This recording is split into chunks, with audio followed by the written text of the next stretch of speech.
Bonjour. Bonjour. Bon, alors, j'ai fait mon petit quart d'heure de résistance ce matin. Ah bon? Bah ouais, pour faire une petite parenthèse avant de démarrer le constat. Cela concerne mon fils.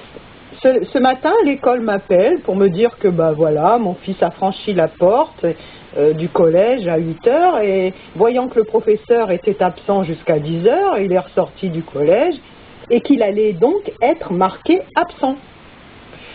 Alors je précise que ce n'est pas la première fois que cela arrive, que mes enfants se présentent à 8 heures à l'école pour finalement être obligés de faire 1 ou 2 heures de permanence, si ce n'est plus, parce que le professeur est absent. Donc à chaque fois, coup de fil de l'école, je dis oui, d'accord, oui, notez-le absent, c'est bon. Mais là, je ne sais pas ce qui m'a pris. Eh ben, j'ai rappelé l'école pour leur demander s'il n'y avait pas possibilité de nous prévenir quand le professeur était absent, de manière à ne pas se pointer pour rien. Bon, évidemment, comme les absences des professeurs peuvent être à la dernière minute, je comprends bien que ce n'est pas toujours évident pour eux de nous le signaler. Mais bon, voilà, je leur ai dit, comprenez aussi l'élève, ce n'est pas évident non plus pour lui, de se lever le matin, de se lancer dans le froid, pour finalement atterrir en permanence à glander, hein, c'est vraiment le mot, et que sachant cela, nous les parents, il n'y avait aucune raison de le marquer absent. C'est absence contre absence finalement, tu vois? Oui, tout à fait. Alors pour eux, l'idéal, ce serait qu'ils restent cloîtrés en permanence. Et qu'est-ce qui t'a répondu, c'est ça donc? Ben, c'est la réglementation, et je comprends bien d'une certaine manière, tu vois, bon, en même temps, c'est ce manque de souplesse, tu vois, de la réglementation qui est un peu gênant. Il faut savoir que face à l'absentéisme croissant d'une jeunesse démotivée par les programmes scolaires inadaptés et sans intérêt, pour la plupart d'entre eux, à moins d'avoir l'aptitude au formatage, la souplesse à rentrer dans le moule, eh bien, cet absentéisme est traqué au moindre écart et fermement pénalisé. Ouais. Parce qu'après, ça remonte direct à l'académie, les services sociaux s'en mêlent, bref, on est pris en otage, tu vois. Nous aussi. Oui, tout à fait. Voilà, donc, enfin, c'était ma petite résistance, il n'y a rien de glorieux, c'était juste pour dire stop. Oui, bah, t'as bien fait en fait, parce que c'est clair que c'est de nouveau une autre forme de prise d'otage, dans le sens qu'on t'oblige systématiquement à agir par, disons, parce que la réglementation y oblige, mais ça devient absurde dans le sens que la chose en elle-même n'a aucune espèce de valeur, mais c'est au fait d'être obligé que tu dois obéir et non pas à faire quelque chose qui est conforme à la nature de l'école ou de l'homme ou de quelque chose de normal. Voilà. Tout à fait. Et ça ne prend pas en considération le fait en lui-même, ni les gens en eux-mêmes. Non, c'est ce que je dis là. Ouais. Bon voilà, donc c'était une petite parenthèse. Ouais. Donc pour faire suite au point de suspension du constat simulacre, tu te souviens?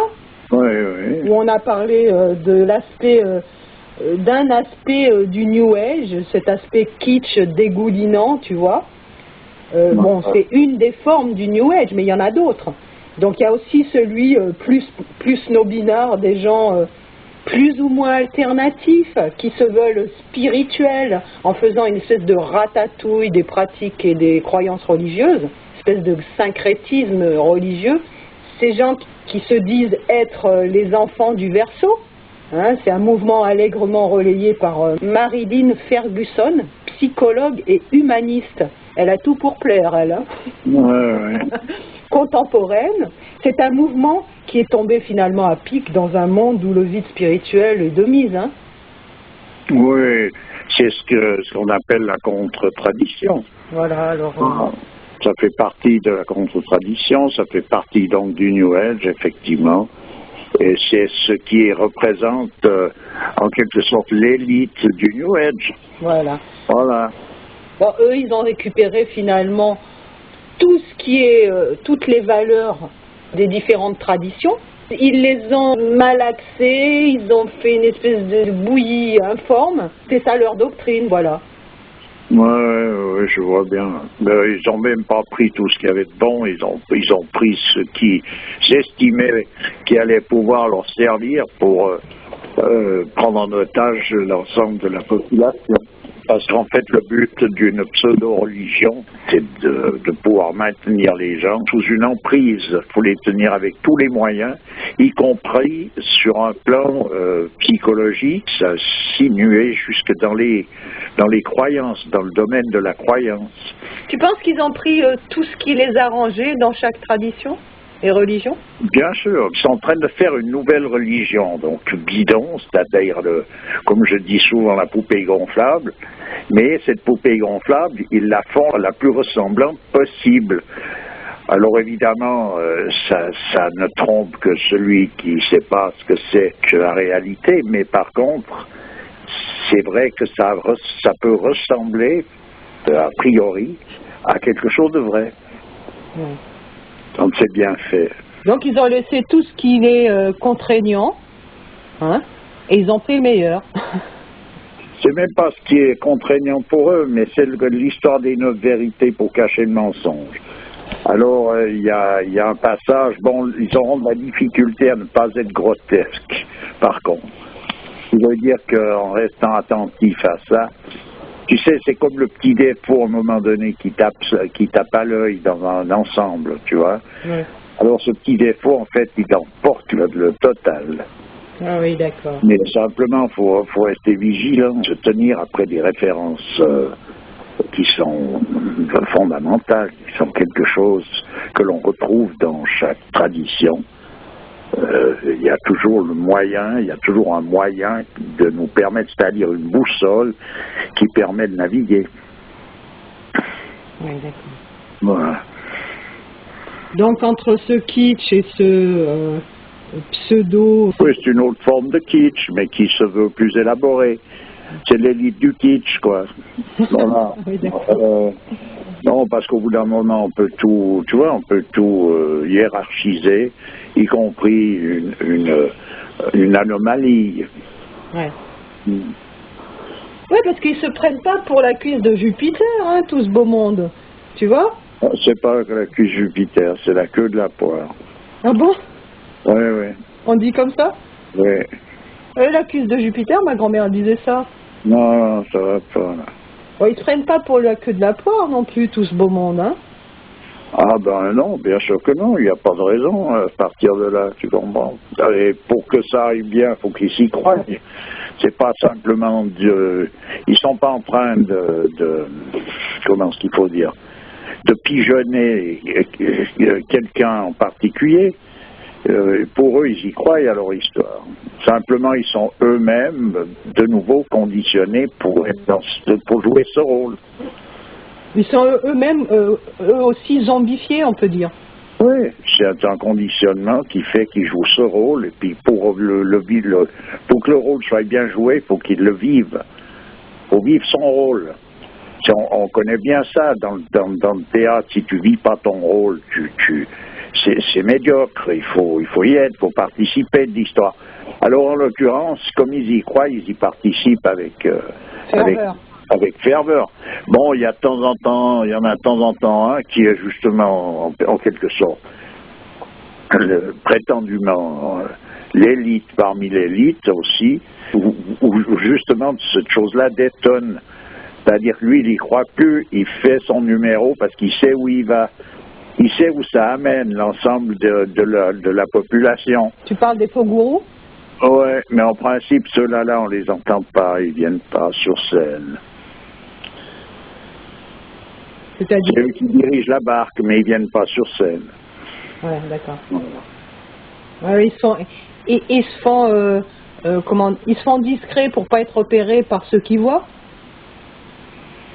Oui, déjà, et puis... Et ils laissent venir ceux qui se font piéger, et puis voilà. Tu sais, à un moment donné, quand tu veux, c'est comme dans toute entreprise, quand tu veux un résultat, si tu diriges une entreprise, Tu dois connaître la stratégie qui te permet d'envoyer les personnages clés aux endroits où il faut, de manière à obtenir le résultat que tu désires. Voilà, donc eux, ils restent dans l'ombre, ils n'ont aucune raison de se montrer. Tu penses que le terreau de tout ce mouvement, ce pourrait être la théosophie? Non, disons, en tout cas pas la théosophie, le théosophisme peut-être. Oui, le théosophisme. Mais disons, pas spécialement. C'est le théosophisme, c'est un des furons qui a jailli au moment, là, au 19e, avec la venue de tous ces occultistes. Voilà. C'est des prémices d'une subversion, on pourrait dire, parce que c'est, comment est-ce qu'il faut dire ça? C'est pseudo quelque chose, voilà. Ouais. C'est de la pseudo-spiritualité. Ouais, je comprends. Voilà. Donc, de pseudo à contre, le pas est vite franchi, mais le pseudo est obligé de faire la passerelle. On ne peut pas passer du vrai au faux. Il faut passer du vrai à l'imitation du vrai pour ensuite de ça pouvoir passer au faux. Parce que l'imitation du vrai, c'est déjà du faux, mais c'est une passerelle. Ah, d'accord. Donc, finalement, ils ont joué le rôle d'intermédiaire. Voilà, tout à fait. Ouais. On voit ça dans tout, hein, dans l'initiation, pseudo-initiation et contre-initiation. Ouais. Et là, ça y est, on est passé de l'autre côté de la barrière. Ah oui, ça y est, c'est bon, là, on est dans le contre direct. Il n'y a plus besoin du pseudo. C'est-à-dire les dernières résistances qu'il peut y avoir, c'est encore, bon, à part évidemment dans une certaine élite réelle qui, elle, reste dans la discrétion, sûrement, ou en tout cas n'est pas écoutée parce qu'elle n'a pas le droit à une écoute quelconque. Elle ne peut pas se manifester vraiment à part dans des milieux restreints. Voilà. Voilà. Un piètre intermédiaire. Hein. Ben, c'est un intermédiaire, mais il est piètre dans le sens de stratégie et quelque chose de piètre, si on veut bien regarder. Ouais. Mais par contre, c'est une passerelle qui fait son office parfaitement bien.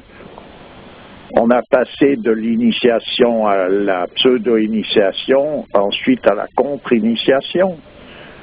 Voilà. Et actuellement, disons qu'on a affaire à ces gens qui ont subi, je dis bien subi, une contre-initiation en quelque sorte. C'est ceux-là qui représentent en quelque sorte cette prétendue élite. Alors qu'une réelle élite ne peut pas évidemment se manifester dans le contexte actuel. D'accord. Alors finalement, d'après ce que je comprends, c'est que ça prenne une forme ou une autre, ce New Age, en fait, il met l'individu dans une espèce d'état de sentimentaliste où il est la cible de toutes les sensibleries possibles et imaginables, pour après atterrir finalement dans le panier des psys, et puis tout le monde travaille main dans la main finalement. Oui. Sûrement quand tu t'enfiles dans une erreur, et que tu la structures de manière impeccable, au bout d'un moment, tu vis cette erreur du début à la fin de la hiérarchie des positions, des postes humains dans une société. C'est-à-dire que le but, en l'occurrence, est faux, et c'est ça le point central, c'est que l'objectif est faux, donc on va de ce fait-là te diriger, te fausser la boussole. À partir de là, celui qui est appliqué, il va naviguer avec justement beaucoup d'applications. Beaucoup d'aisance. Beaucoup d'aisance de ce fait-là, et beaucoup d'applications surtout, ce qui veut dire qu'il a toutes les chances d'arriver au but en question, et ce but en question, c'est une voie de garage. Ouais. Voilà, sûrement c'est un retournement total de la position normale, ce qui veut dire que tout est juste, sauf que c'est tout faux. Voilà. C'est pas compliqué. Ok. Tu vois? Ok, ben écoute, On n'a rien à rajouter? Bon, écoute, de nouveau, hein, comme je t'ai dit, c'est un sujet où on peut en rajouter sans arrêt. Dans chaque action, dans chaque mouvement, dans chaque pensée, toute cette espèce de subversion apparaît. Oui. Elle est présente, et l'état d'esprit de l'homme actuel, dans l'état dans lequel il se trouve, et il est la proie de cette subversion. Il n'y a pas de problème, il n'y a aucune barrière qui empêche cette pénétration. Eh bien écoute, j'ai une histoire à raconter, mais on va faire une suite. Attends.